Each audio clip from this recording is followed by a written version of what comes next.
हमारे साथ असदुद्दीन ओवैसी साहब हैं, आइए उनसे बात करते हैं। ओवैसी साहब, लोकसभा राज्यसभा दोनों में किसान कानून रिपील बिल को पारित कर दिया गया, चर्चा नहीं हुई। चर्चा की मांग क्यों कर रहे थे आप लोग? इस पार्लियामेंट में प्रेसिडेंट है कि जब कभी किसी सरकार ने, और ये सरकार ने खुद एक लंबी लिस्ट लॉज की रिपील की, तो आपने डिस्कशन लगाया 2-2 घंटे का। तो इसमें लगाने की क्या तकलीफ है? हाँ, यकीनन आप पे हम सवाल करते, आपसे पूछते, आपको आईना दिखाते, आपको उन 750 किसानों की मौत का जिक्र करते, एमएसपी का डिमांड करते, मगर आप तो डिस्कशन नहीं चाहते, आप तो भाग गए। क्या ये क्रेडिट की बात है? क्योंकि सरकार का कहना है प्रधानमंत्री ने जब माफी मांग ली तो फिर कैसी चर्चा? तो क्या प्रधानमंत्री 750 किसान उनकी सरकार 750 किसानों की मौत का क्रेडिट लेगी? क्या इस बीजेपी सरकार जो आज देश में रूरल एग्रीकल्चर डिस्ट्रेस क्रेडिट लेगी? सवाल क्रेडिट लेने का नहीं है, सवाल ये है कि ये संसद किस लिए बनाया गया है।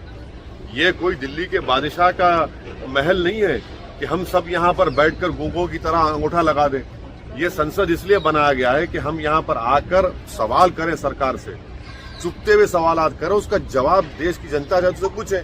आप तो डिस्कशन नहीं चाहते, आप तो ये चाहते हैं कि बस बादशाह सलामत ऐलान कर दिए, हम लोग थाली मारे। वो तो नहीं हो पाएगा ना।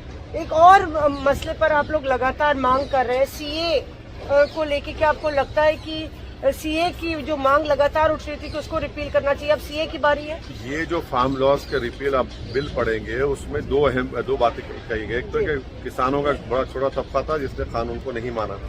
दूसरा, उन्होंने कहा कि आजादी का अमरूद।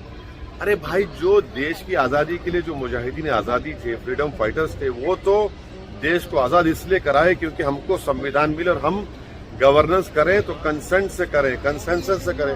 वो तो सरकार तो उनका पासुलियान रखती नहीं है। माई वे और द हाईवे जो कहते हैं कि बस आपने कॉन्स्टिट्यूशन लॉ बना दिया।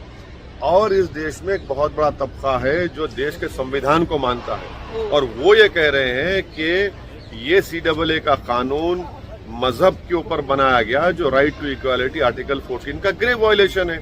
तो हम चाहते हैं, डिमांड करते हैं, नरेंद्र मोदी की सरकार CAA कानून को वापस ले और कॉन्स्टिट्यूशन को रिस्टोर करे, उसकी ग्लोरी को। जी, शुक्रिया हमसे बात करने के लिए।